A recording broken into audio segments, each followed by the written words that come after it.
I was a hater. When I was very young, I would look up and see DJs playing and be like, that guy, I could do so much better. I had to lose money for 6 months, and this is like 50 G's, 60 G's, 70 G's. Because there's too much on the line. It's literally you're walking a tightrope now in the club-based economy. But what am I egotistical about? Because I can play MP3s? The whole cringe and try hard thing, like where they're like, oh, Exile's a try hard. Everything is cocky now. Everything is try hard. Everything is like, bro, he's working hard. What is he not supposed to do? Not post?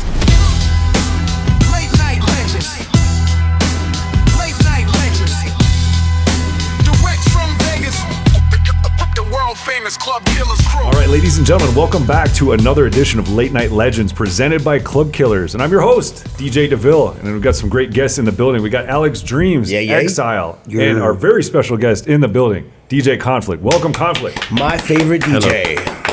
Thank you for having me, guys. Yes, and Yes, you know sir. you're already out here in Vegas. Where did you play at this weekend? I played at Tao on Saturday. Nice. So was it the beach or the club? Tao Nightclub, and then next week, or rather this weekend coming up, I'm playing in San Diego. Good night, John Boy. Oh, nice. So I just decided to stay the entire week instead of flying back. How many and forth. John Boys are there now? Because I played the one in St. Pete. There's St. Pete, there's Columbus, there's Cleveland, there's San Diego, there's one opening in Delray, and Chicago. Wow, well, that's amazing. And so, as far as these, like, I know we got a lot to unpack here, because there's a lot of questions I have for you because. Working with all these different clubs and especially franchises, that's like a really powerful thing right now. I feel like there's a lot more franchises because obviously Tao Group out here in Vegas, that's always the talk of the town. They pretty much run nightlife in a large format. But when it comes to because you have my favorite DJ agency, do you? How do I articulate this? Like, is it really important for you to like focus on one venue, or do you really like to package deal when you work with clubs like that? No, it's not. I would say right now the marketplace is a little soft. So I'm not chasing home runs. Mm-hmm. I'm okay with hitting singles. That's not to disparage any nightclubs or lounges that might be smaller format. But John Boy is a very niche style venue. Other places that I'm working are smaller. There's no like big nightclub right now that you can say, oh, that's the ruler of all. In Miami, maybe in the last like decade, at one point, 11 was that, Live was that, and prior was like Mansion and Opium and Set and Mokai and things, the most popular venue in every city changes. Like last night, someone asked me at dinner, was like, what's the king club in Las Vegas? It's like there's an argument to be had. It's like, do you mean by revenue? Do you mean by popularity? Do you mean by what artists they have? Which is the best time, the best layout? There's so many different data points that you can use to say what the best is. But so it's not important to me to be with conglomerates or with franchises. I'm really taking volume on right now. Because that's the only way to stay afloat in a soft marketplace. Yes. I'm not going to sit at home and wait for someone to pay me my top rate. Like, I'm ready to work. I want to explore. I want to see what's out there and build. And so that's how the John Boy came about, the John Boy relationship. Okay. They don't have, they have a great rate, but they don't have the highest rate, right? So what do I say? I say, hey, would love to work an entire weekend with you. Can you give me a Friday and Saturday? And they say, okay, we can. I'm like, great. So then let's keep your rate. I'm not going to negotiate and try to get higher. Sure. I'll take the weekend itself. And now, so like I've blocked a whole weekend. That's 1/4 of my job for every month. You see what I'm saying? See, I'm glad I'm not the only one. I've been thinking like this just on my own. So it's nice to hear from your perspective the same exact approach, because I don't know if it's a part of coming with age as well, because you have a family, you have a lot of responsibilities, and there's a lot of things you have to deal with. So being away from your family is obviously stressful as it is, right? And so knowing that you don't have to bounce around so many different cities, you can be in one place, it's more predictable, and sometimes bring the family with you in certain cases. That's great, right? Right. Well, they're here with me now. So Yeah. What do you mean by a soft market? Because I don't know what that means. Okay, so what I mean is that it's not trending upwards. Okay. There's not a lot of investment in the sector of nightclubs. If you have $1 million to invest, Alex, you can be our person here. Would you rather invest $1 million into a nightclub or a restaurant today? If you were to do it right now, I would do a restaurant that turns into nightlife. sure, but the base would be food. No, it's always going to be liquor. Liquor? Okay. Yes. But compared to like But not like a what it full-blown has nightclub. been. Yes, exactly. Right. So Okay. what it used to be. So like coming out of the 90s and the early 2000s where bottle sales were just starting and flourishing, the margins, as Alex can attest, on bottles are exponential to a drink, right? So what ended up happening was all the venues that were selling bottles were like, we are making so much money that as an investor, when you have money to invest in something, you say, well, what's going to give me the most return? Now, a lot of people that built nightclubs did not care for nightclubs, but they said they're making $250,000 a week. I want $250,000 a week, right? So you're not romantic or partial about what you're investing in. You want to go and make the most amount of money. So we got clubs everywhere, clubs in strip malls, standalone clubs, clubs in resorts, because the hotels aren't dumb. They're like, we want money too. So we had this big flourishing that probably peaked around 2015 of nightclubs everywhere, and that were just booking DJs. Well, You're not just talking Vegas. You're talking everywhere. I'm talking domestically Like in the United worldwide. States, maybe even worldwide. Okay. You know, All right. I'm not super well versed. I mean, you, DeVille, you've been to China and a lot of Asia. Oh, yeah. So you would know, but domestically, which I feel The comfortable. timeline's exactly the same. Yeah. What you Okay. just said is exactly the same. I feel comfortable talking about the timeline domestically, not so much internationally. So 2015, I think there was a bit of a drop off. It could be lots of different things. Social media caught up to the younger generations, and they said, go out. Why? When I could just meet girls on my phone.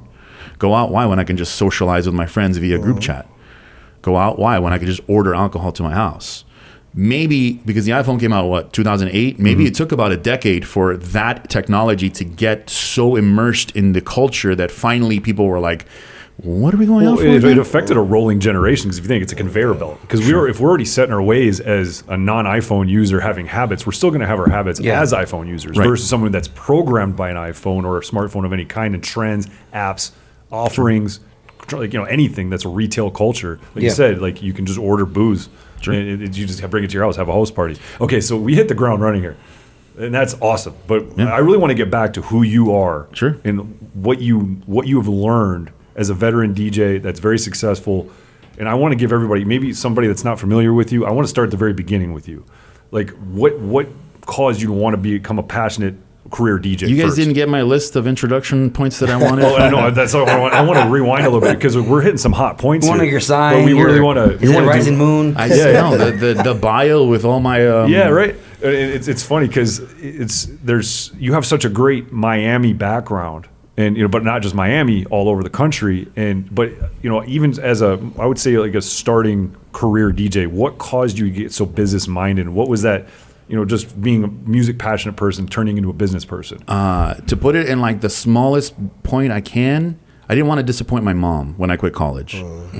She was like, I want you to finish college. And I was like, no. So then it's like, okay, so then now I have to back it up. I'm putting the pressure on my back. My mom did everything for me growing up, so I'm not going to disappoint her. That was basically in a microcosm why I did not fail. Wow. Because I told her no, I wouldn't finish college. So if I'm gonna say no to something that my mom requested, then I have to be able to prove why I said no, right? Mm-hmm. And so I would work the back room of Mansion, which was a huge nightclub in Miami, for a couple of years, and they would pay me $250 for the whole night, 11 to 5 a.m. I'm 19 years old. So to me, I'm like, this is the greatest moment of my life, right? I don't know. And that's good money per hour if you really break it down. I don't understand. For a first job. This was in 2005 or 6. I'm not undercutting because I don't understand what that is. I came in at the rate that they told me. That room was closed before I got there. Oh yeah. Or maybe there was another group of DJs, but they got rid of them because I was cheaper. Maybe I did undercut without even knowing. It wasn't my intention, right? Mm-hmm. They just said, "You want to work here?" And I was just like, "Yep, I'm in." It was that simple. Yeah. Exactly. So then I did math. I'm 19 and I'm going to college, and it sucks to wake up early, and I don't really care for school. And if I'm making $250 in the back room, the main room guy's got to be making at least $500, right? Double the back room. Mm-hmm. So then I extrapolate $500 Friday and Saturday. That's $1,000 a week, $4,000 a month, $48,000 a year. That's what I'm going to get when I leave college with my bachelor's degree and after I study for 4 years. Do I really want to study for 4 years to leave when I'm literally one room away already from the bachelor's of DJing? Mm-hmm. Let me just push at this. And it was just a lot cooler. Yeah. I mean, you get to work nights and make cash, and there's girls and there's fun times, and you can invite your friends, and they all think you're cool. The social currency at that age is all the things I just mentioned. I'm like, give me more than just $250. I love how you broke it down so quickly. Like, you actually look at this like as a career-minded person, how much you make in a year as a normal career versus DJ money. DJ money is so up and down so fast. Like, if you get a gig and you gain a gig in a week, that's a huge bump in your annual salary. But if you lose a gig, it's the same story in reverse. True. So it's really stressful to ride that wave as a career DJ. But when you start getting, multiple residencies like on a Tuesday, then you got a Thursday. Because like even I was in Central Florida, like in the St. Pete, Tampa area, there was a lot of opportunities to work every single night of the week, basically. I was taking tiki bar parties on a Tuesday, and I would take care of... Well, that's what somebody makes in 5 days at a regular job. Man, it's crazy. Yeah, so it adds up really quick. And so I love the fact that you break that down in the annual salary type of way, because it really changes your perspective. But then the older you get, the more pressure there is, right? Because it turns into being a novelty and like a no-brainer into, okay, this has to happen. It's nice when it happens at first, but then it has to happen. So how did you modulate that? Like obviously you were a resident at some of the best clubs in Miami, but then when did you start traveling? What was that transition looking like? This is a kind of a left field point. I'll get to your question in a second, but you were just saying as you get older, the responsibilities change. And in my mind, I was like, it's true that is something that does happen. But I was thinking, okay, when you're 21 years old, you don't understand the, what would the word be? The volatility of being a DJ, right? You don't get it. So you're just kind of flying. You might be going with it. You might be at a financial advantage because maybe your parents help you pay for your rent or you live at home. So you don't know the volatility and how crazy it is. And then as you get older, you become more aware of the volatility and how crazy it is. It's not that nothing's changed. It's just that your awareness of it is now like, oh, wow, this is a really big deal. So what I try to do to make myself feel better sometimes whenever that volatility gives me, pressure or some sort of anxieties, I just remind myself that lawyers will charge $100 to $300 an hour. And that's what we make too. The unfortunate part about our job is that we can only work certain days, certain times. Right? Lawyers can work Monday through Friday and on the weekends if they want to. Right? Anytime they want. Whereas we're kind of slaves to the schedule of the nightclub or the venue that we are allowed to play at. And social structure. Too. Yeah. So in my mind, it helps me to navigate. It's like, okay, maybe I don't have my weekend full and I'm just working on a Saturday. And I'm like, oh no. And then I'm like, all right, I'm making, X amount of dollars on Saturday. What does that equate to per hour? It's this much. It's like, you're not doing bad. You're just not stacked like you used to, which goes back to soft market. There's not a million places. I'm not turning down gigs. I don't think anyone is lucky enough right now to be turning down. And if you are, congrats, you're doing something right. Keep going. Yeah. And your question was, going back to it, remind me. Well, now you got me thinking about other. My DJ ADD's kicking in. DJ. Yeah, because now I want to unpack that a little bit more because obviously the responsibilities, because like the bills keep coming. Like when you're an adult, bills keep coming versus when you're staying at your parents' house. You don't, like you said, you don't see the peaks and valleys as much. Like, oh, I just didn't make that extra cash on a Friday, but. It really is interesting that actually what I wanted to talk to you about is like what was your transition from being a travel a local DJ at one of the best clubs in Miami? What was that threshold for you? How did you turn into a traveling DJ? So I got really lucky many times throughout my career. All the time I'm getting lucky everywhere. Like just moving backwards from the last 5 minutes, Alex was like, hey, anytime that you're in Vegas, if you want to come in early or leave late, if you want to stay in my place, you're welcome to. Who does that? You know what I'm saying? Like That's just part of the luck that extends backwards to all the way down to being born to a great woman that was like very contributing to my career. When I got on at Mansion, it was because I worked at a very small nightclub called Reserved in South Beach. It was on 5th Street, and I think it's a pet store now. But market switch. But at the time, you have no idea. Different kind of perros. There was so this, Alex. Different kind of perros. Very good. At the time, there were so many tourists that you could stand on the sidewalk and go, "You want a drink for free?" And they go, "Yeah." Okay, they grab them, put them in line, put a wristband on them. So it's almost like it was all salesman tactics, right? Wow, yeah. So you get in line, and there were so many that you didn't have to have promoters. People would just walk and you want a drink for free? And they go, yeah. So get in line. They put a wristband on you. They put you in line. And then you get to the door guy. It's like, hey, what's up, guys? Where are you from? Oh, we're from Chicago. Oh, great. Glad to hear it. So are you guys coming in? He's like, yeah, we get the drink for free. It's like, absolutely. It's a $20 door cover. And they were like, wait, what? It's like, yeah, no, it's $20, but you drink for free inside. And so they would pay to cover and drink for free, right? It's all alcohol, nothing great, right? But that was kind of what they would do at not just this club, but a lot of other clubs. And then they would have. What's a South Florida technique? I mean, is this Florida in general for a while? Probably a lot of places. Yeah. So it wasn't the highest of the high clubs, but it was a great time. It was a good learning playground for me. It was a sandbox where they paid me a little bit more. It was like $80 when we did good, $60 when we did bad. And this was lugging records, so I got to bring 4 friends in for free, and that was we're having a great time. Yeah. That owner of that club became the marketing manager for the Opium Group, which was one of the biggest conglomerates of nightclubs in South Beach at the time. Wow. And so he was like, do you want to come play the back room? And that's how I got in the back room. Nice. And then it was a grind for the next 5 years playing the back room to get to 5 years. I think I met you when you were Damn. doing that residency. I remember meeting you around that Now, time. it wasn't that I was only at that room. There was other clubs that I could go to. But in that room, in that room, in that room, and just in general. Repeat those hours again, 9 to 7? No, 11 to 5. Oh, 11 to 5. Okay. In that company, 5 years. DJs need to listen to that. It took 5 years to get out of the opener rotation. Yeah. But also, it took a lot of other things, which is where the luck comes in. It wasn't just me getting out of the opener rotation. It was headliners saying, I want more money. It was headliners messing something up. It was more clubs being open to where the headliners got spread around, and now we need more headliners. So, again, the luck, right? I have a full schedule. I'm working Tuesday, Wednesday, Thursday, Friday, Saturday in Miami. And I link up with an agent that wants to book me out of town. And I said, all right, we'll try it out. Next person that gives me a contact, I'll send it to you. You make it happen. And then if it all goes well and we work together well, we'll keep it going, moving forward. Yeah. Well, it happens that the next person that gave me a contact was someone from Switzerland. So I gave it to this agent, and I said, here you go. And he brokered a deal, and we went to Switzerland. He met me in the airport on the way to Switzerland, had never heard me DJ. Whoa. Right. So he took a shot in the dark. I took a shot in the dark. We went to Switzerland. I played music. I was like, what do you think? He's like, let's work. So we got back. And then working Mondays in Miami for the biggest industry party was a big deal because people was from that? Mokai Mondays. Mokai, okay, I heard about it. So a lot of people from all over the country would come, and I wasn't the only one. There, Ross One was there, Mauricio was there, Effect was there, a lot of other DJs. This is not my party by any means. I get it, but you were still a resident DJ on a rotation. I was a resident. Just to clarify, because I don't want to take the credit, because again, I stand on the shoulders of guys that did this way before I did. But during that time, I would get a business card every time or twice when I was playing music. So I would grab them. I'm from Montreal. I'm from Switzerland, literally.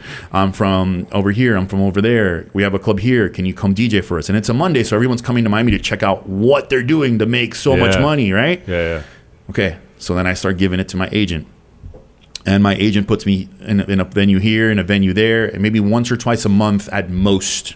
And he goes, you don't have enough openings. I need more openings to book you more. And I was like, I'm not giving up my local. He's like, just give me a little bit more. So I'm like, all right, how much can we get? He's like, we can get 3 times what you're making locally, 4 times, 5 times. I'm like, okay, you can have a little bit more.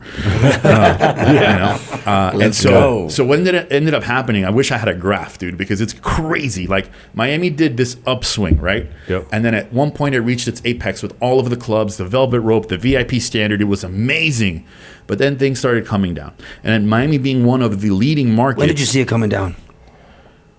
2011, 2012 was a bit of like a plateau, and I just started looking around. Was that around the time like when like South Beach started getting like the blowback from spring break? Probably. All those things, like 'cause Probably. that culture of like the residents were rejecting nightlife. Probably, but that's not the only thing. Yeah, there's a lot of components, but that was around that. That was one of the big ones. It might have been around that time. Yeah. So I noticed that we were going straight up, and then all of a sudden, like, when a plane levels out in the sky, you're like, oh, we're not going up anymore. Now we're flying straight for a bit before you continue to climb up. It felt like that, right? Except the club market did not continue to climb up. It started going down. So as it went down, my travel career was doing this.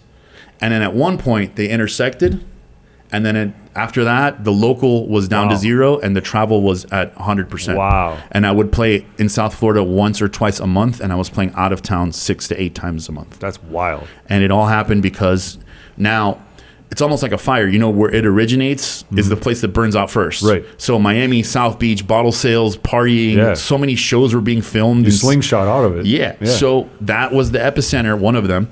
And it was so hot for a really long time. And then all of a sudden it burned out. And then the rest of the wildfire is going outward. and all the other places are super hot. Yeah. And then eventually it's just charred, ash everywhere. Right. And, we're all working for $100 an hour here or there. But well, it's interesting because, because of, I think that to counter that statement, I have a small argument that I think you could probably agree with is people in the category of open format with turntablist skills and MC skills, all these things, I don't think there's ever been more stock value for a well-rounded open format DJ that can handle any scenario. Yes, I agree with you. So, because even though in the charred ashes of what's going on in certain nightlife scenarios in certain metro areas, I think there's more opportunity because I notice there's a corporate wave happening. Like there's more and more wedding DJs that are very good at what they do, not just as a programmer, but as an overall turntablist, well-rounded performer. I think veteran DJs, I don't think have ever been more valuable because we're in our age group is middle school. I call it middle school because we're not old school, but we know the old school music, but we still know what's going on with the younger generation as well. And of course, everything we grew up with in our early primes. So we have all that musical knowledge at once. And I think that's extremely valuable. I don't know if you agree with that, but yes, it is. It's extremely valuable, but I don't think that we got here because of market conditions that are separate from nightlife itself. They have to do with culture. They have to do with the drop in profit, and maybe to an extent, nightlife. So I would ask Alex, how many veteran DJs bother you to play at Yoast? None. None. I'm trying to think. I don't think I've. In the beginning, I got a lot of DMs, but I kept my core guys. Sure. But now. So and this is not to poo on your product at all, but you have overhead, you have costs, and you have assigned a rate for the highest of high-paying spots at your club, which is this amount, right? Correct. Now, a lot of veterans might look at that amount and go, "Oh, if I have to travel for that, it's not worth it," because it's a good rate, but it's not something that I can go travel for because I have a plane, I might have a hotel, I have to eat, I have lots of expenses. So it's a great rate, but it's not a travel rate, right? So you have a lot of younger guys that are hitting you up, right? Not as much anymore. Not as much. Well, you just said no to everyone. Nobody's hitting you up? In the beginning, yeah. I feel like you have more younger guys though than veterans. I did have a lot, but it's just kind of I challenged them a little bit, kind of like talk me into it. Okay. There's nothing more But they're still hitting you up though. Of course they're like, hey, let's work. But especially on the Latino world, our Latin scene is all the young guys. Yeah, hey, let's get it popping, and then they say I'm a gatekeeper or but it's like, okay, well, let's provide value for each other. That's a very Latin thing, though. Yeah. That's a very Latin But DJ there's nothing scene. more challenging than a DJ and a club owner. They get upset. They You're don't. telling I'm me, like, bro. okay, well, keep showing up. The club, but You tell them to keep showing up. Keep showing up, or like, hey, there's been times like, show me a mix. I've never heard you DJ. Sure. Show me something. Give me some effort, because it's like I got DJs falling on my pockets, man. Sure. Like, why? And if anything, these guys are going to come and ruin the programming. I've had that conversation with you. It's like, that's why I don't want to. Sure. Right now, the numbers are going down, so I have to protect the programming. Sure. And guys are just trying to be like, come take a picture, get some video, get some content, and be out. They don't care what they're playing. Sure. Cuff, I have something to ask you, piggybacking off of that. How younger? Remember I was talking about young DJs? Yeah. I'm in downtown, so I'm dealing with a lot of young DJs. I'm getting hit up a lot of DMs. They're not doing the old school work, coming out, hearing the opener, the closer, Especially the if they're local and you're not out, like what? Yes. So that's crazy. I want you to elaborate, because a lot of younger guys too on the strip, and I'm not gonna say where and who, are getting put on because they know someone. It's like 3 months DJing, like that's how little they've been DJing for. How do you maneuver through that? Being like, dude, because you're a skilled DJ, you've been in the game for a long time, and you're gonna kill it more than the other guys are. So how do you maneuver yourself through all these young DJs who are undercutting? Maybe they don't know either. Sure, yeah. They don't know. They want to be house guys. They're on TikTok. They're doing this. So how does that happen? Because it's happening a lot. So this is good because this kind of ties into DeVille. We could just like put a huge bow on this. I've thought about this a lot. The first thing is I don't get bothered by that, because if the marketplace exists, I'll have a place in it. So I'm not, what that place will pay will fluctuate. As long as I'm okay with that, then I will be okay. You know what I'm saying? No, what do you mean? So what I mean is right now, Alex says that revenue is down. Yes. Right? So if I know if I want to work with Alex, I have to give him a deal. See what I'm saying? So I have to be flexible on what I charge if I want to remain in the marketplace. But as long as there is a marketplace, I will continue to be there. And how do you tell yourself your own ego that? Because bro, you're a GOAT. Like you're on. Thank you. You know what I'm saying? Like, That's very nice of you. Because it's true. We all have ego, right? And you're like, bro, I used to get this in Miami, and you've stayed afloat in the game for a long time doing all this stuff. I didn't build the club. I didn't staff. I didn't get the liquor. I didn't make the liquor. I didn't staff the bar. I don't pay for the electricity. I didn't clean the bathroom. I'm not going to clean the club once it's dirty. I didn't move the couches. I didn't set the lights up. I didn't rig up the equipment. I didn't make the songs I'm playing. I did not build the computer I'm playing off of. I didn't build the bag I carry it in. Where's my ego at? That's a great take. What am I egotistical about? Because I can play MP3s? That's a great take. You know? Yeah. No, that's what you tell yourself. Like, clip that, bro. Clip that, bro. Like, clip that. No, because a lot of guys question their ego. We all have ego as DJs. That's okay. Listen, there's a difference between having like a personal ego and an ego on what you do. Am I good at what I do? Yes. Am I one of the best ever? I think so. Right? I'll flat out tell you that, and I have no problem defending it also. Of course. Right? As an artist, we make a social contract. If I do it out in public, it's to be judged. If I do it at home, it's for me. I do my art out in public, I'm ready to be judged. Give me your worst. You know what I'm saying? Facts. Now, that's different from ego of the person. Got it. Right? I have to accept what the market is willing to pay. I can want to sell this cup for whatever I want to sell it for. I can say this is $1 million cup, and it's not until someone pays $1 million for it. What am I worth? The market will tell me. Got it. I can push and say I want $1 million, and they'll say no. And then I say, what? 999,000? No. And I can work my way all the way down until we get to the number where they go, that's the number we'll pay you. Yeah. That's what I'm worth. Okay. That's it. No, for sure. Now I can have ideas as to what I'm worth, but the market's going to tell me, right? Yep. All right, guys, I want to take a quick break from the podcast. And as a special thank you for tuning in, Late Night Legends wants to offer you guys 15% off at the clubkillers.com store. It's super easy. All you got to do is go to clubkillers.com, go to the store, pick out your favorite merch, and when you go to the checkout window, enter the code LATENIGHT15. Thank you guys for watching. Let's get back to the podcast. So navigating that. There's 1% of DJs right now, which would be the guys that are veterans, that are well-versed, that have been in it for a while, that know what they're doing, that could rock any club, right? The middle's getting pushed out. Middle are the guys that can open and close, that have treated DJing as maybe sort of a hobby, but they did it full-time because it was good money and it was fast money, but they have a backup plan, right? The 1% doesn't have really a backup plan, and they just go so hard that anytime that there's a gig, they're going to crush it, and there's like a talk about how do we get more.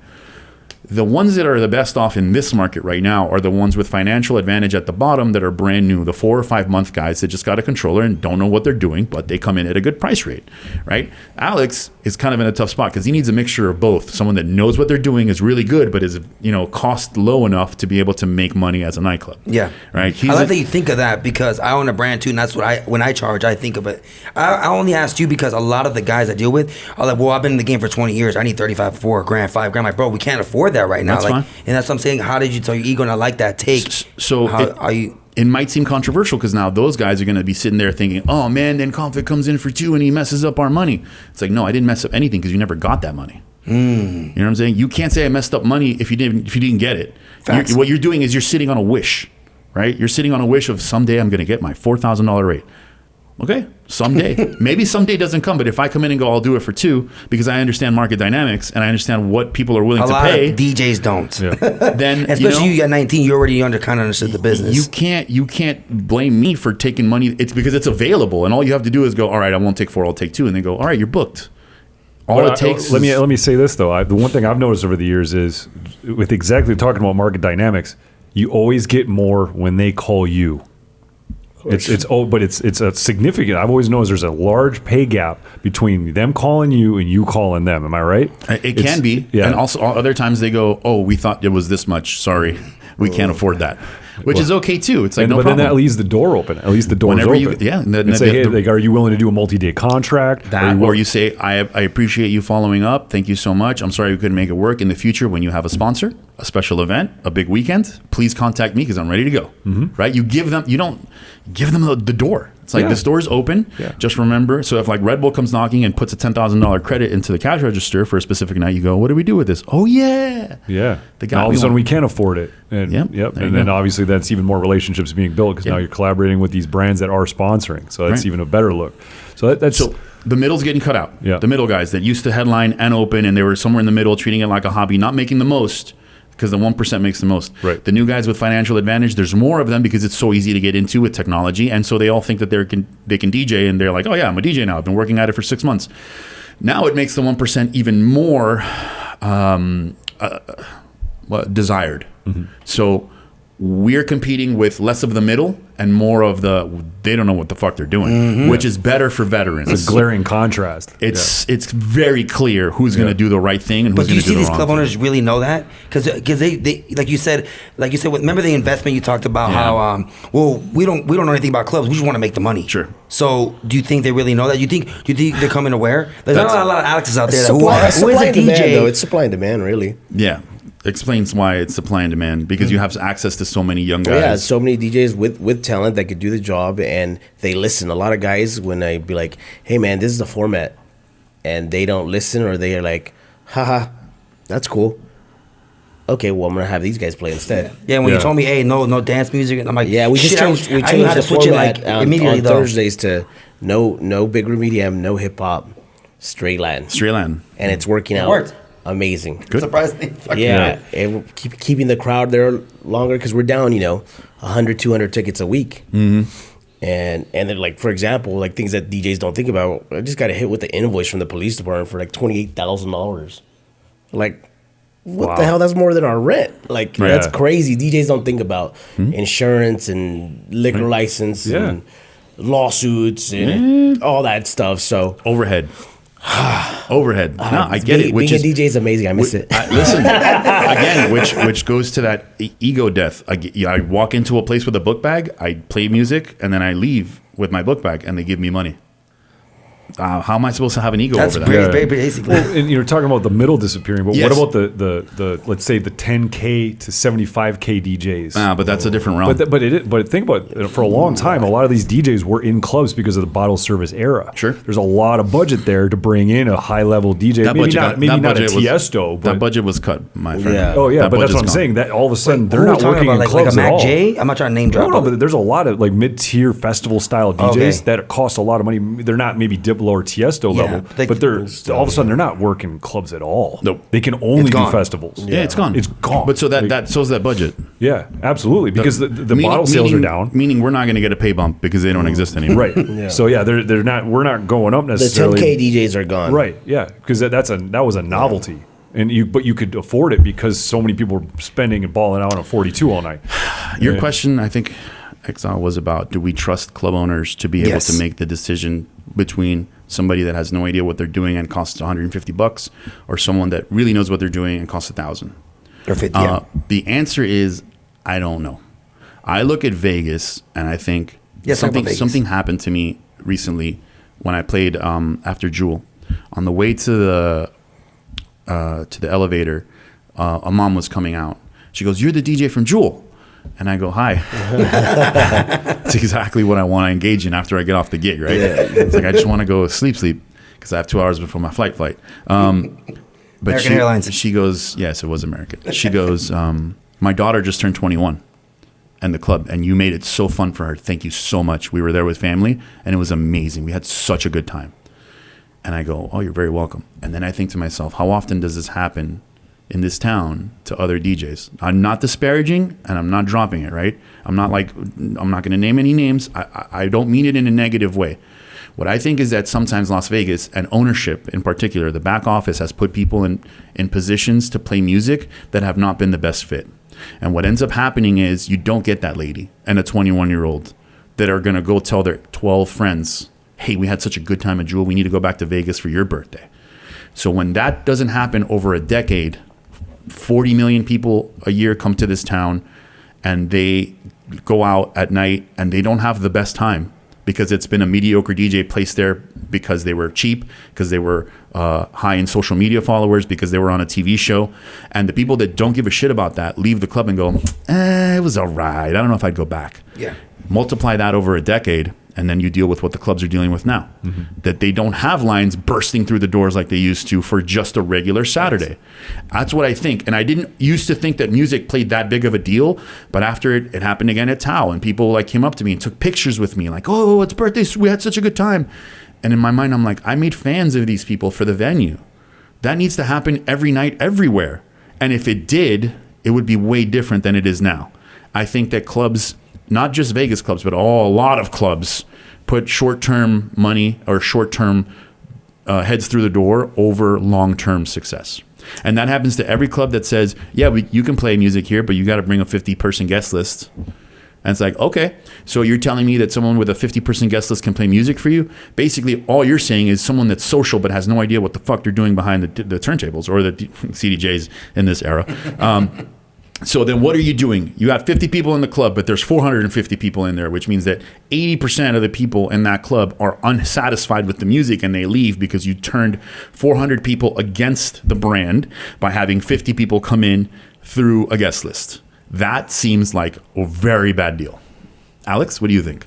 I think overall, just especially here in Vegas, you and I discussed it. It's just there's a lot of people that just are put in positions, and they're all scared to lose their jobs, and they don't know a thing about programming, so they don't want to bring in Exile on a Dom Dalla night or a Konflikt on a Steve Aoki night at Hakkasan or whatever it may be. So they're like, "Hey, that didn't work," then they get fired. I think that is a big Vegas problem. And shit, We need a bug zapper in this. the bug zappers definitely need. There's a lot of, especially on TikTok, how we were talking about, the Vegas backlash is real right now. Just the corporate greed of think about this. Back in the day, two companies owned the strip pretty much, and now Tower Group owns all the nightclubs. So it's like at a certain point they don't care because they don't have to really compete. That's why competition is so amazing, because Makes products better. Yeah, they make it's better for the consumer because you're upping the hospitality. You care a little bit more, and that's what Vegas is missing right now.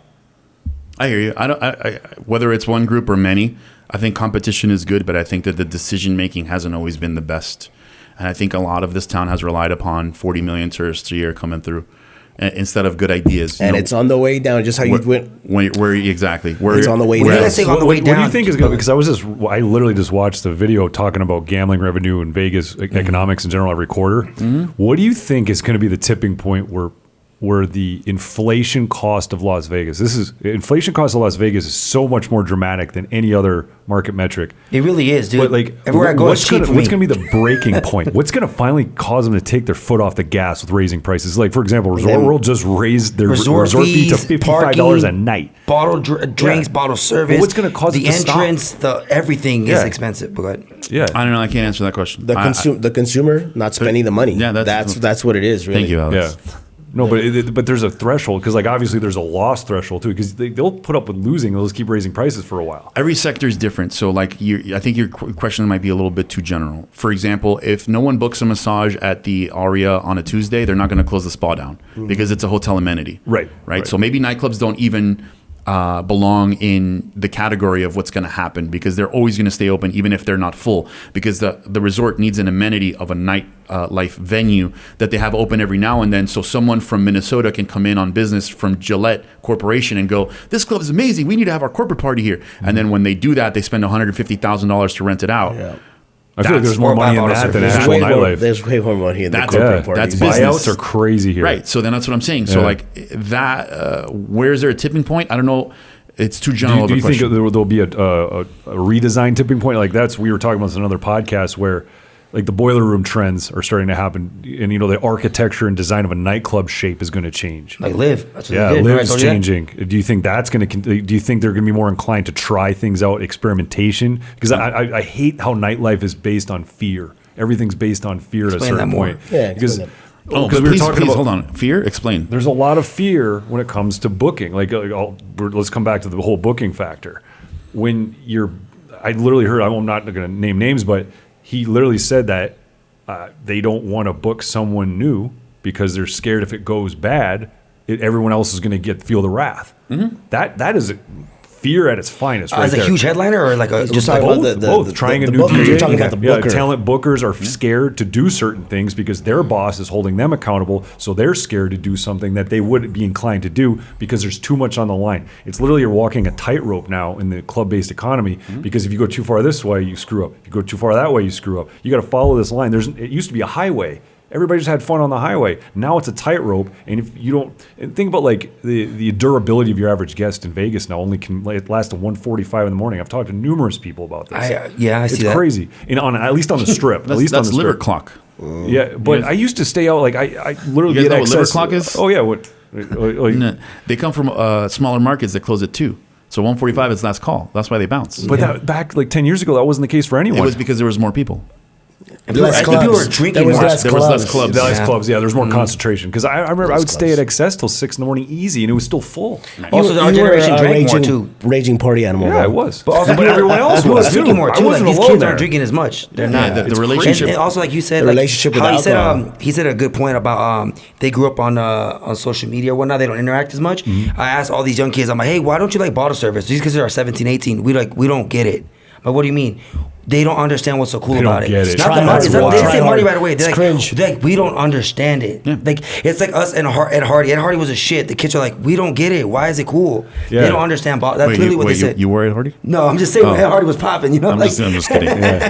well, Hardy was cool. The kids are like, they go, we don't get why you guys like bottle service. We just don't understand. They don't understand Yeah, it. yeah. Like, But then there's a fear of that too, because like now we're getting to this fear of the unknown. Because there are like this new generation is really hard to understand, and it's and think about like the cycles. There used to be long cycles. Now all of a sudden these cycles are going super fast. Like what was cool 6 months ago isn't cool anymore.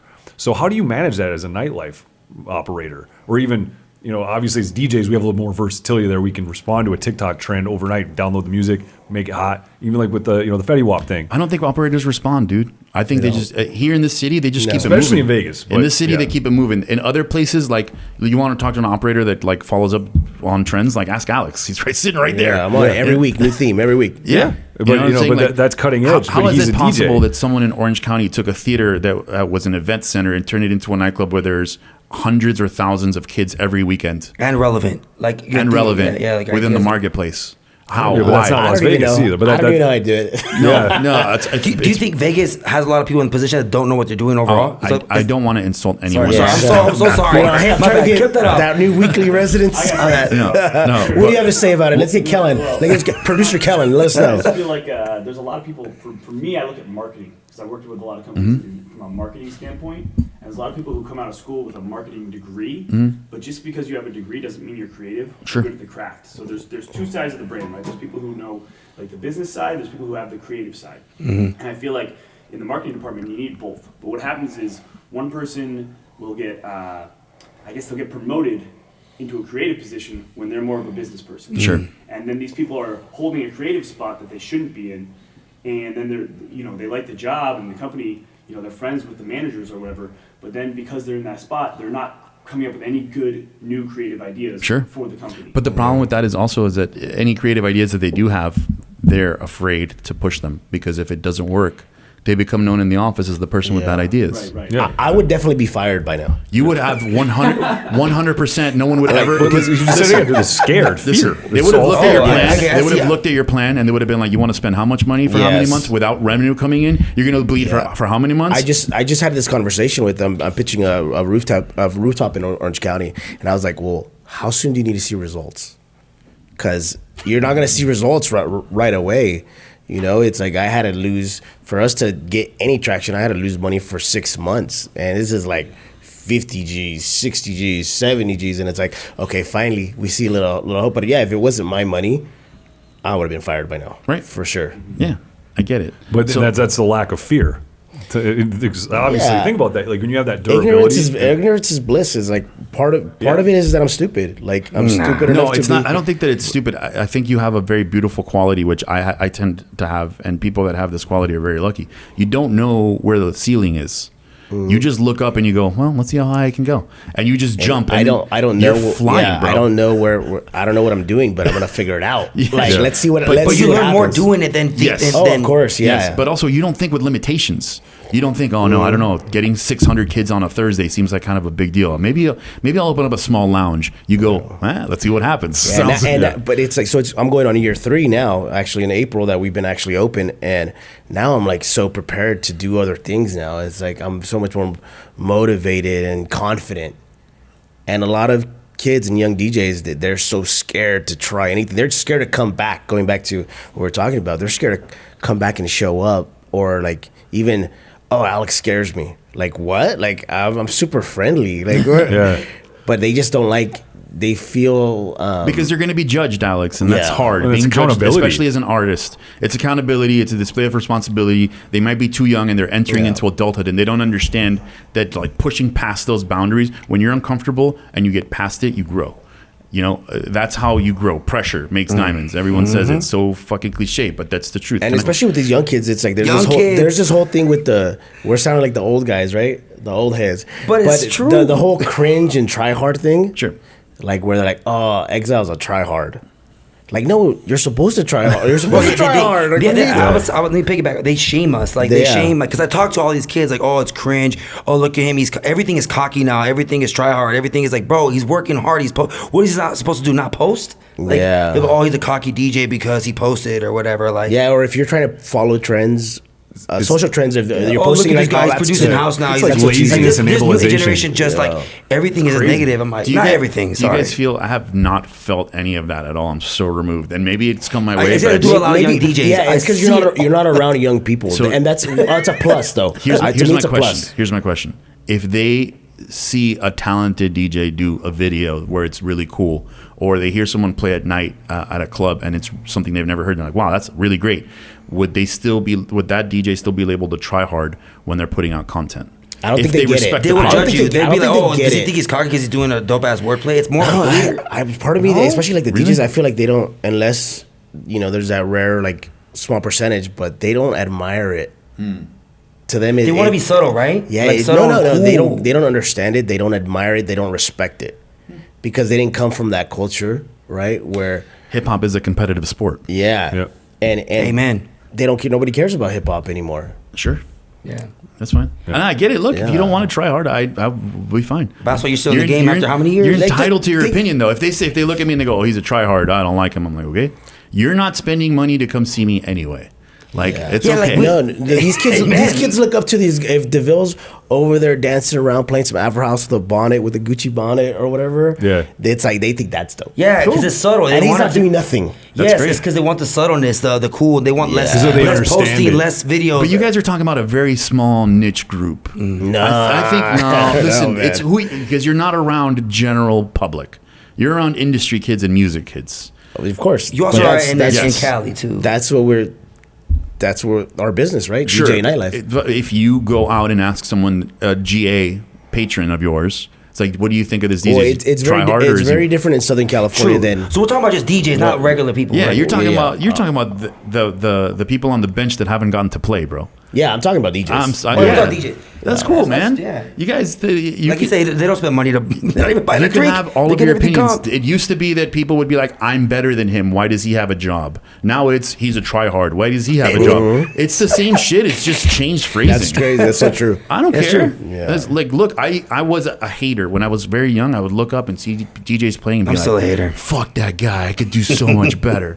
You know? I think that's every DJ. at some point. Well, That's I ask you about every- your ego, not that's your every- ego. I'm saying that's you as a every DJ at some Yeah. point. Because we all have that ego, Sure. and you've been in the game for so long. You just said it, bro. I set that shit apart. How you say I didn't do any of the. It took a while, Okay. but what I That's so realized was I funny. was just doing damage to myself by being jealous. What made you Yeah. realize that? Because I have an ego. You do? I'm trying to I don't think. believe it, bro. I don't believe it.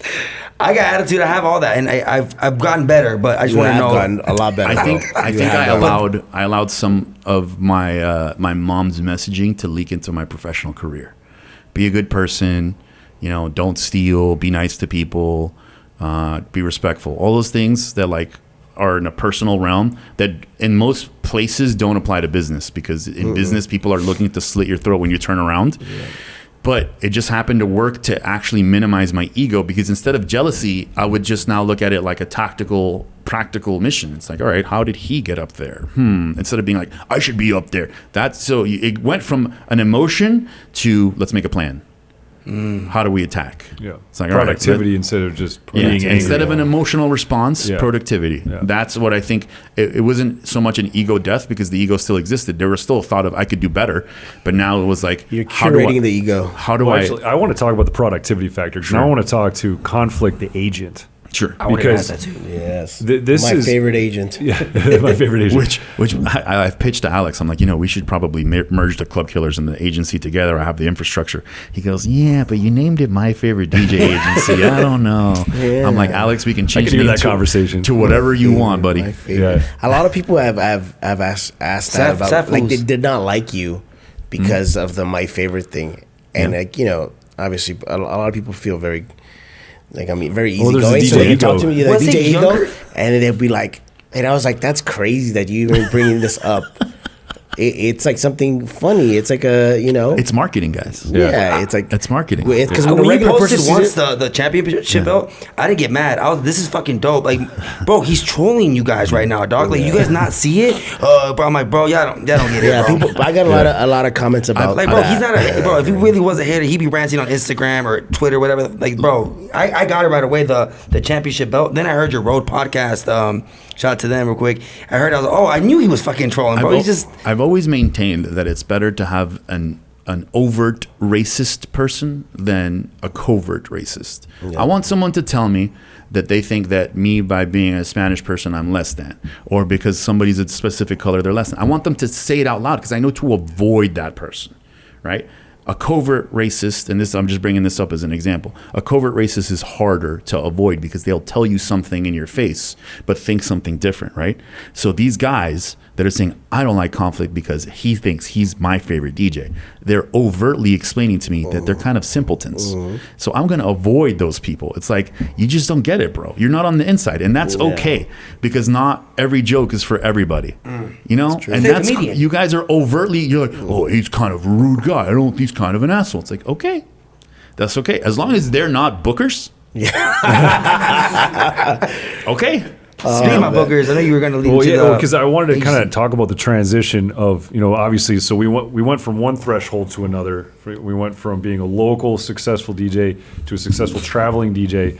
Then what made you decide you wanted to take on an agency role as well? So I wanted to get off the road prior to COVID. I was traveling way too much. I have over 1 million miles on American Airlines because it's a Miami hub, not me. Delta's actually probably a superior airline.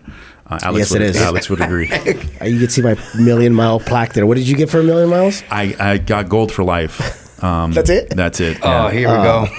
No plaque, yeah. man. No plaque? No plaque. They didn't send you a watch or nothing? Nothing, dude. They got me nothing. No upgrades? They sent me like a coupon for an extra drink on a flight. Nice. $15 to return back from China. You heard about that? Yeah. All right, go ahead. Sorry. So I was traveling every weekend, and it got to be a little bit taxing on my mental health and on my physical health, and I was away from family, and I had a kid, and I was like, this... It didn't give me time to show work anything else. It's a hamster wheel that is a very lucrative hamster wheel because you make a lot of money as a DJ. But if you leave home Friday, you're prepping for the flight on Thursday. So you're chill, you're not doing anything too crazy. Friday you travel, Saturday you travel, Sunday you come home. If it was a crazy route like I used to do, which is more than one city, that means you've probably been on around 4 to 6 flights that whole weekend. You get home on Sunday and you are basically a lump of coal. On Monday you're recovering. Tuesday and Wednesday you do all of your regular weekly stuff, and then Thursday you're back to prepping for your trip on Friday. So it leaves you 2 full days to go to the DMV, to get groceries, to do laundry, to spend time with people while being present and 100% energized. So it got to the point where I was like, I have 2 days a week. I can't think my way out of this wheel. I have to do something else. I don't want to just do this because at some point the market will drop me out just because that's what happens. There's no 70-year-olds open format DJs. They just don't exist. Right. So I had to think of other plans, other things to move into to be able to continue my life living how I like to live, which is with relative freedom, within specific means. So I wanted to get off the road, and I was making moves to do that. With my previous agency, I was like going to leave and go somewhere local. COVID hits. We do nothing for a year and a half. I finally leave my previous agency. hop on a different one, which was more local. It didn't really do what I thought it would do. And so I was like, okay, I left. And I was flying solo for a couple of months. Very short time. And then I get a cold DM, which is, there's two reasons why I started this agency. One was DJ RM, Ryan Machado from Rhode Island, who plays in Boston a lot. He's like, dude, you got to be sending DJs everywhere. If you're going to turn things down because you don't want to travel, you should just send out someone else. And I was like, man, that's too much work. I don't want it. Then I get a cold DM from a club actually in Reno, and they're like, we'd love to book you. I go, okay. They said in January, they hit me up, and the gig was in August. I said, that's great. We can lock it in right now. The booker was kind of green. They didn't know too well about anything. I was like one of their first hires. So I'm guiding her. I'm like, look, these are the usual deals. It's hotel plus ground transportation. This is the rate. Other people might ask you for flight reimbursement, just so you're aware. The average rate will be around this much. This is how much I want. And then I said, but do you have anything earlier? Because August is really far out. And she said, yes, we have something in May. And I looked on the calendar. It was the only date I was booked in May. And then I was like, damn it. So I hit up Booza. I'm like, yo, Booza, you're in Vegas, right? He goes, yeah. I'm like, I got a gig in Reno, May, this day for this much money. You want to do it? He goes, yes. Then I hit up the booker. Do you want DJ Booza? He's a resident in Vegas. Here's his Instagram. She goes, he looks perfect. So that day I locked in 2 gigs, right? Which if you think about the year being 52 weeks, 52 weekends means that there's 104 weekend days. That day itself, I booked, almost 2% of the entire year on a calendar between me and another DJ. Off a cold DM. So then I thought, damn, this does happen kind of frequently to me because of the amount of time I've been in it. My name is a little bit, it resonates with certain clubs in certain places. Why else would a cold DM come in from Reno? I don't know. I have no clue. Again, it goes back to luck. Like I can't say, oh, it's because I'm a great DJ. It's really not. I have no idea why it is, but it just kind of happens to land. It lands in my lap sometimes.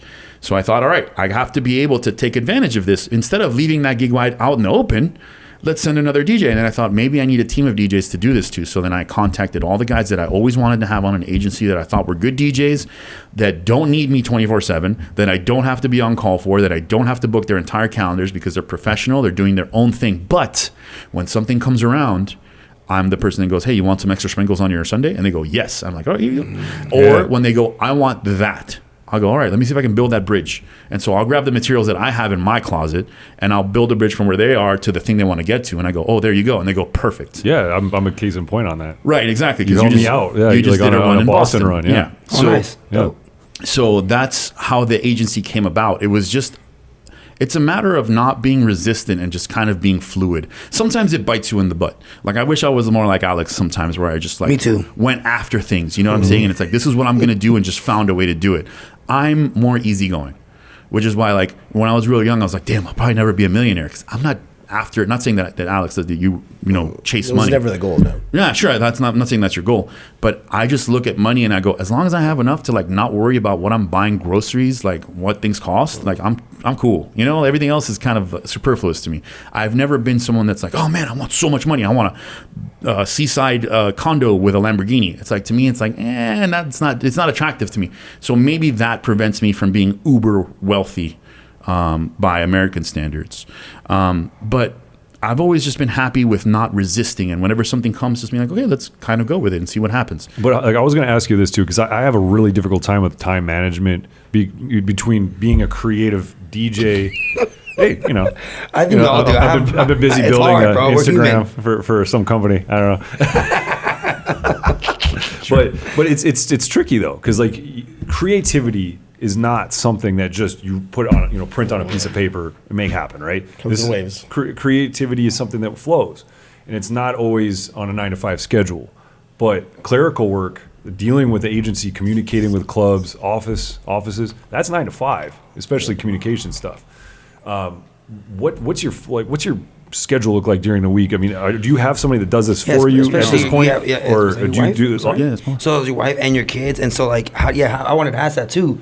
Is how do you balance that? Because I'm married, but I don't have any kids, and what's the schedule for you now? So for you, I actually would say if you have time management difficulties, get a piece of paper and print out a schedule, like that has every hour of the day on it, and then every day set an alarm, a reminder on your phone every hour. and then write what you did the previous hour on that schedule. And then you're going to find where all your holes are. It's like, damn, I spent 4 hours doing this bullshit over here when I could have been doing Making the X, Y, memes. Z. Memes, Sure, whatever the or case an might edit, be. or an edit. Or edits take a minute. that's- Well, yeah, that's- but edits aren't bullshit. No, I'm not Like, saying bullshit. I'm saying No, I'm but saying it's Hey, wait a No, minute, no, sir. no, wait. no, I didn't mean it like that. Sorry. No, but that's- it's tricky because that's work. Yeah, Yeah. because that's why I like we're talking about 1 hour slots. Like when I work on edits, that for me is like I need to block out 4 or 5 hour Yeah, blocks exactly. because I need to be able to like think about like I got to dig for an acapella. You just got to do that for everything else. yeah, and that's You got to block off a 4-hour block for everything you have to do. yeah. Because I've always been the creative, but I've never been the sit down and have a spreadsheet guy.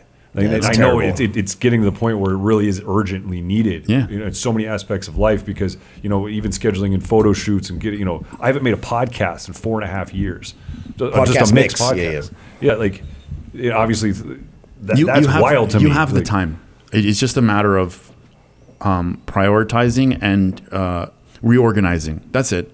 Yeah, I think reorganization. it's all there.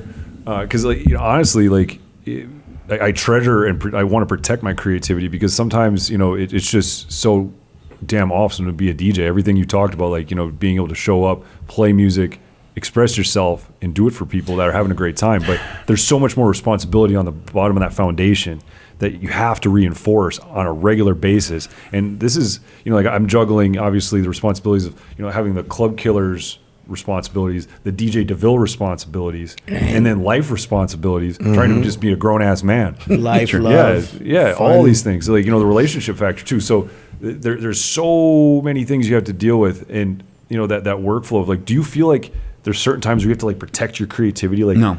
like I treat my creativity like a personality module. So I think the way you kind of look at it is kind of, and I don't mean this as an insult by any means, but it's when you started talking, this is what I pictured.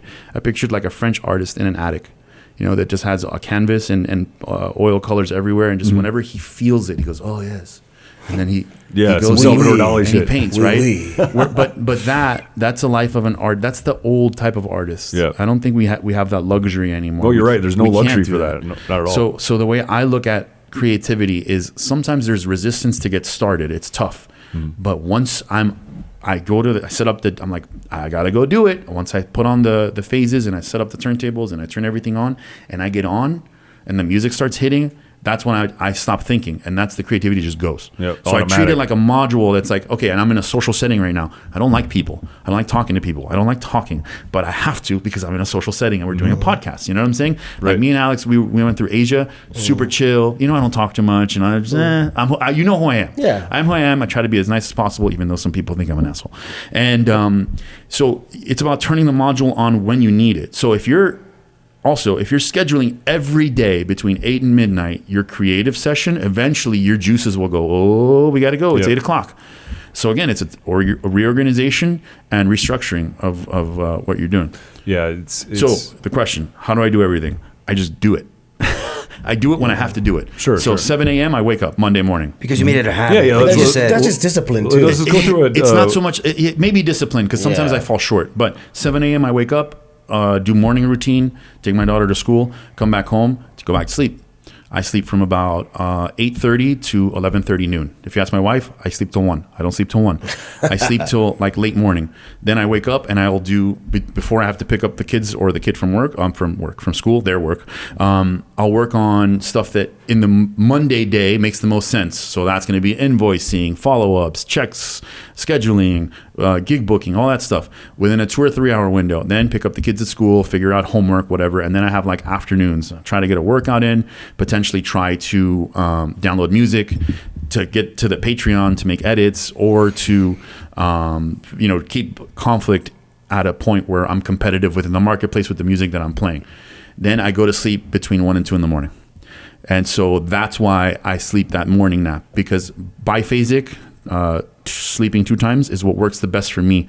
I found that when I was sleeping 1 time, going to bed at 10 and waking up at 7, I was getting good 9 hours. But then when the weekend came and I had to be up till 2 or 3 in the morning, I was like crashing and I was very tired and my eyes get blurry and I'm not working at my optimal peak. So as long as I have to work at nightlife, I have to be up every day to let my body know it's not time to go to sleep yet at 2 in the morning. Yeah, that's good. So I go to sleep between 1 and 2, wake up at 7, and that's every day. Except on the weekends where I'm up till 4 in the morning and then I go to sleep and I don't set an alarm. Whenever I wake up, I wake up. So in between all those hours, you have to find the time to do everything that you're supposed to do. There's just no time for leisure. There's no time for, I want to lay down and only watch YouTube for the next 2 hours. Yeah. I can, and sometimes I do. literally can't watch TV. Sometimes I do. can't even. No I way. don't anymore. I don't watch TV. I can't. I can't do it. No. It's I like got- I'm after the you solo produce guy for here. so long, it's hard to consume. Right. I need that for. I love watching shows. Really? Well, Oh, man. particular I shows. can't even I get hate through a like movie. I hate like Fast and the Furious. I like shit that makes me think and think Yeah. about life and I stuff think like that has to do a lot with social media and scrolling, and you're. Oh, I don't. No, it's true. it affects you, so it's like. But I oh, also man, get this this movie's too urgency. slow. No, but I start like thinking I got to do this in the Oh, house. dude, I love I got to shows, go man. outside. I forgot this in Your the car. mind starts Like going. I'm always thinking about to-do lists That's and other true. things because it's like I almost feel like this guilt of consumption. Yep. It is. I think it's. I think it's guilt because you know that you could be doing things that would help you as a professional DJ. Yeah. Or Or just as a creator. Some sort of a career as a Yeah. creator. Perfect. Yeah. Whenever I take time to play a video game or to watch YouTube or a video or TV or something, I think to myself, what would Alex do? No. No. I think to myself, how could I maximize my time instead of dealing with this brain rot, which is kind of a cultural word now. It'll probably be done by the time this podcast comes out. But how do I avoid this brain rot by actually doing something that is good for my life? And I've been thinking about getting hypnotized specifically. I've done it. You've done 4 it? times. I've gotten hypnosis for one thing, but I want to go back and be like, I want you, every time I'm doing something that's not productive and helpful to my life and my career, I want my brain to trigger and go, all right, we're done here, and then go do something It did work. that's I thought it was gonna be like chicken, heavy like you know how you duty. see in the movies or whatever. It's nothing like that. No, I know. I was like, wow, That's incredible. Yeah, Yeah. I got never heard of that. hypnotized. I've never heard of that either. Yeah. I thought it- That's yeah. a I great got idea. hypnotized to get restful sleep on airplanes. Wow. Whoa. Did it work? It does work. A lot of Wow. yeah. My What partner was the quit trick? smoking all that stuff. What was the trick? There's no trick. There's no trick. Basically, it's training You dive yourself. deep into the subconscious. You and ever, everything. you ever been like half awake, half asleep, and you're kind of like there but not there, and you're kind of like falling between the two states? all the time while I was driving through Right now. California. I'm not driving with this. So in that space, it is believed that you have access to different parts of your brain where you can put something in that'll stay for future needs. So the hypnotist will put you in that state where you're not asleep, you're not entirely awake, you are responding, you hear what they're saying, and as it was explained to me, is like, look, I can tell you to get up and go rob a bank, but if it's not something that's within your character, something that you would regularly do, then you're not going to do that. He's like, now, if I was, this was a dude, he was pretty cool. He's like, if I was dealing with a girl that was like a working girl, and I told her, take your clothes off, she might, because she's something that she might do on a regular basis. But I can't get you to give me all the money in your wallet and take off your shirt if I ask you to. It has to be something that you're willing to do yourself, as long as you have that mental strength, right? And so I want to go back to get rid of all the stuff that's unnecessary. And I've been thinking about doing it for like a couple months now. So, great. what do you think a DJ should do to get more money at their next gig? At their next gig, what should you about do to get that? more money at their next gig? Put up a QR code that says, tip me, because if not, I'll go homeless. That might be funny. That might Good work, old fashioned actually. guilt. I mean, you didn't say for like, career yeah. continuation. You said just for the next True. gig, more Very money. true. That'll Yeah. do it. Well, okay, so I want to talk about one last thing before we, this has been an awesome podcast already, but we're unfortunately running a little low on time, but I want to get to this. I want to talk to Konflikt, the agent, again. And let's talk in general numbers, what you're seeing, market metrics right now. I want to see what should, everybody wants to know this in general, because DJs argue about this all the time on social media. What should a local mid-level DJ make right now, average, versus like a premium rate DJ / traveling DJ? What should be the averages right now in this market, especially a soft market? It's a tough question to ask because it is so market dependent, right? It really does depend. In a because major metro there area. might be guys right now. This is how ironic this is, guys out there, for whoever's listening. There might be guys right now that are working in some small town in Oklahoma that are making $750 to work somewhere, and they would be shocked to find out that the average rate in Las Vegas for a local DJ is close to $500. So it's very market dependent. I think a good metric for local stuff, and this is, again, take this with a grain of salt because it's not always the case, is about $100 an hour, right? Now, Should you try for more? Absolutely. If you're a headliner, you should definitely get more. If you're working the entire night, you should get more. There's just places where they go, this is the rate, take it or leave it. And so now you're faced with a binary question. Do you want to get paid or do you not want to get paid? Right. And there's no way to negotiate anything out of that. So you're kind of stuck. Right. So what is, the least amount of money? I think it should be, it's market dependent, but around $500 for a 2 or 3 hour set should be it. If there's more time, then you should ask for more money. But if you ask for more money and they say no, then again, you're faced with your binary decision. What do you do? And then there's also the building the relationship factor, getting yourself in the door. This has always been my argument. It's like, sometimes they'll just hang up the phone on you, or they won't respond to your email, cold, bold face.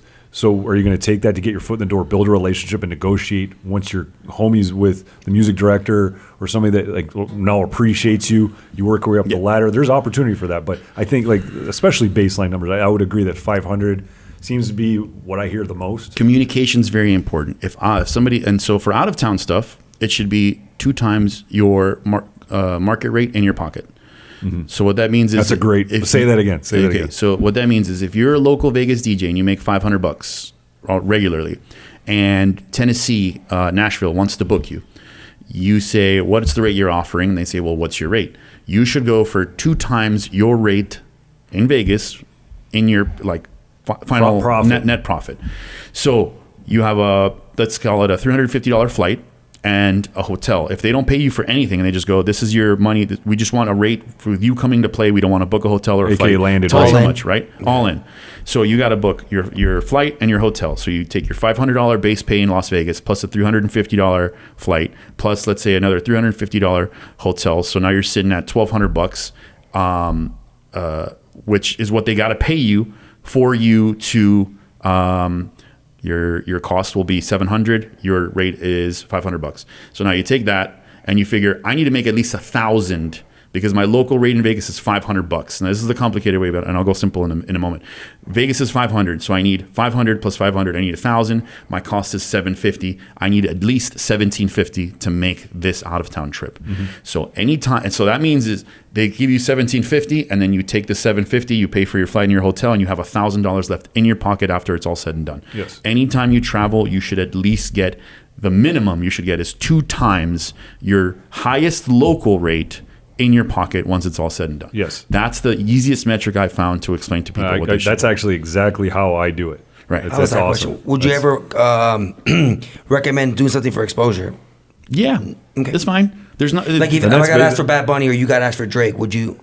Yeah, I just That's feel what I'm saying. On that level is what I'm asking. My question to a person that does that would be, what is your goal? Where do you want to go from there? Because if you want to use that as marketing, it's going to be a short burst. So you have to have something lined up. You have to be talking to potentially a booker and saying, I'm going to close for Bad Bunny.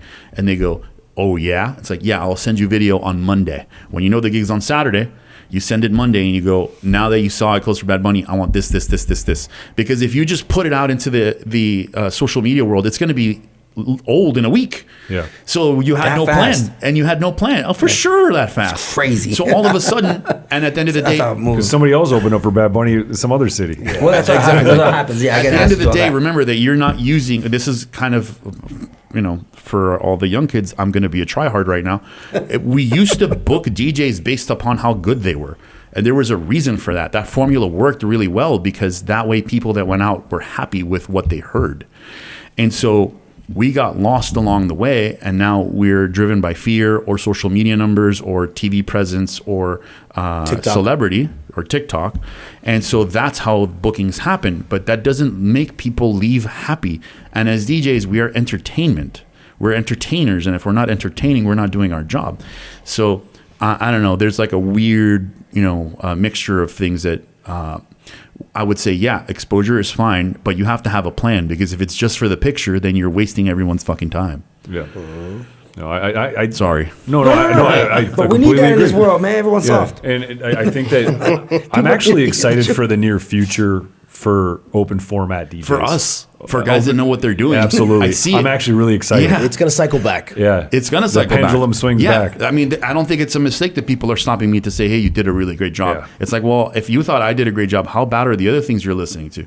You know, because maybe I had an off night and you still stopped me to Yeah. be like, "That was great." No, But you're off night maybe because your pedestals so high, or your standards are so high. Your could bad be. night could be like a 9 out of 10 still. No, it's true though. I mean, and think about like when you do hold yourself at such a high standard from a showcase standpoint, and you go in somewhere that had like a bad Yeah. run of influencer DJs, you stick out in the best way possible. So Yeah, like, I know. My bad. I know. Like one time, D Miles, he was your opener for a while. Hyde. He's like, dude, he's so like into DJing. He told me, man, I didn't like those 3 songs from 11:50 to 12. You should have done it like this. He'll remember like my whole list, and like he's very liked. I'm like, yo, that's him, bro. He goes, bro, he be doing that shit. I'm like, what? Not in a bad way though. He's No, like, no. bro, he's very like, I don't- dude, this guy's lit. Like, got loves notes, DJing. bro. He like, got notes. Me, you know, everyone's different. He goes, no, dude, he's very intricate when it comes to DJing. Nah, he didn't say it in No, I know. And it comes from love. I only offered Miles like that. Well, it was like- he that was like- little bit of advice because But he was felt- more like, wow, that's crazy. You remembered like a lot of DJs. But okay, well, I'm gonna get on now. I felt like I could help him a little bit with something that felt a little clunky in the moment. You know what I'm Well, saying? I don't think he said that specific. He said, "Oh, you did this, you did that." Like he knew my whole set. It, Sure. it was I positive. get it. Everything. Yeah. But what I'm getting at Okay, is right. that's to me. I'm like, meh. The important part is the fact that I said I gave someone advice without them asking for it, which I don't do. Like if somebody doesn't ask me, I'm just like, good night, and I'll leave. well, that was a coachable moment. Because it was a Because you moment where cared. I felt, he's my buddy. We're colleagues. Yeah, yeah. We hang out. We're friends. We play all the time. I was like, I can help him make the night better for all of us. Yeah. But he didn't ask me, which again, I don't give unsolicited advice because I'm scared of what might happen. Yeah. So I just keep my But mouth think shut. about the comp. and Like, just- think about that resonated with him probably for the rest of his. Well, he told me that. Yeah, but This is think like about- pre-pandemic, So he by the carried way. that story, but the thing that affected his set. That's how it affected his track list selection Yeah. moving forward. So that was a coachable moment that benefited not Now, only him but the again, dance now floor. he didn't say it in a negative way at all. No, I feel as cocky as some guys might think I am. I don't like when you say it's a coachable But if you can moment. back it up, it's not. I don't feel, but well, not with my colleagues that I respect. I feel like Okay. we're all even. Like Okay. I consider myself even with D Miles. We just have different times that we're playing throughout the night. You know what I'm saying? Yeah. So like, I don't want to put myself above as a coach in that moment. If anything, it was just me noticing something that as a club goer, I would want to hear. So I was like, hey, they might like this better. Yeah. Not, oh, you could do this better. Listen to me because I'm a coach. You know what I'm saying? Like I just, Well, I mean, I Yeah, feel you told me But open it's still up for a He you. makes mistakes a lot too. One time I had to tell him Oh, to we stop all think we all vaping, do. bro. stop vaping. This guy was You vape? up in the This was like at the wind, bro. Like Well, up one on the time- stage vaping, and I was like, Before hey, it was Before cool. the clothes Before it was cool. Yeah, Before it's before it was cool. Now, cool. no, he I once was told me like, too. Like I didn't take it the bad way. We did do a Latin that. party, and he's like, "Hey man, there's not a lot of Latinos in here." I'm like, "Yeah, you're right, bro. Why?" 'Cause I got booked for an after Latin party. I'm like, "Bro, there's no Latinos in here." It was like a Grammys. I'm like, "Yeah, I agree with him too." He's like, "Bro, switch it up." I'm like, "Yeah." I didn't take it so hard. I'm like, "Bro, there's like 10% Latinos." Wow. I'm playing Gasolina and shit. Like, No, but That's- it's a good insight. and I was like, okay, the Ace gave me the go ahead because I didn't have a music director. I was dealing with a promoter. Yeah. I was like, all right, That's- this guy's here normally. I'm gonna take it somewhere else. Let's get out of this. I know we're wrapping it up, but that's one thing that people, their minds are blown when I tell them, yeah, he's Latino. Sí, Yeah, me too. habla español. Yeah, he's Argentinian. It's like, no, he's not. Like, Yeah. bro, what? Yeah, you told me years back. Yeah, I remember that. Yeah, man, and it's crazy that, and something we could kind of close on, before DeVille closes. But one thing that you've done very well, and that I've always tried to do, is not be in that pocket that you're a Latino DJ, especially coming from Miami. Just how I was in the Los Angeles market, this is what I tell him. It's like, hey, bro, you don't want to be known as the Latino DJ. But it happens. I It put myself there. happens But I put myself there. But it helps. It helps sometimes. But then what do you do when that's not trending anymore? Oh, it's I'll be honest with definitely. you. I'm feeling it right now. depending on the crowd that's in front of me, that's who I am. Like if it's code switch. That's another TikTok. 100%. Dude, you can suit me up, give me a Modelo and an LA Dodgers hat. Gotcha, man. If I'm in front of a bunch of Latinos, Yeah. let's go. It's not all of a The sudden accent comes out all of a Miami, sudden, yeah. yes, and you hear the mujeres, and everything, right? Now, if I'm in front of a Fort Lauderdale crowd where there's very few Latinos, all of a sudden we're playing, now don't you dare hold back and keep your eyes With on your me. Happy Dad You know what I'm beer. saying? With my Happy Dad beer, and we're listening to Get All Night. It really depends. If I'm working for a hip hop crowd, then we're playing hip hop. Like I have no no skin in this game, dude. Whatever makes the most amount of people happy in front of me, and at the end of the day, spend the most amount of money to keep the club lights on, so Alex is happy and he books me again. That's exactly what I'm gonna do. You know what I'm saying? Amen. Yeah, that's great. Well, Conflict, thank you so much for coming on the show. Even Yes, though you're not sir. social, we appreciate you being social on the social. podcast. I love Man, it. shout out, give him applause, man. Thank go. you. And of course, Alex Dreams, Exile, Always. and myself, DJ DeVille. Once again, we'll see you on the next episode. Late Night producer. Legends brought to you Thank by you, Club Kellen. Killers. Hey, We love you, Kellen. Kellen. Yes. Whoop, whoop. DJs don't cheat. That's the guy. DJs don't cheat. Late Night Legends, once again, brought to you by Club Yes, Killers. We'll see you on the sir. next one. Late Night Legends, Late Night Legends. Direct from Vegas, it's the Late Night Legends. Late Night Legends, Late Night Legends. Club Killers, let's go.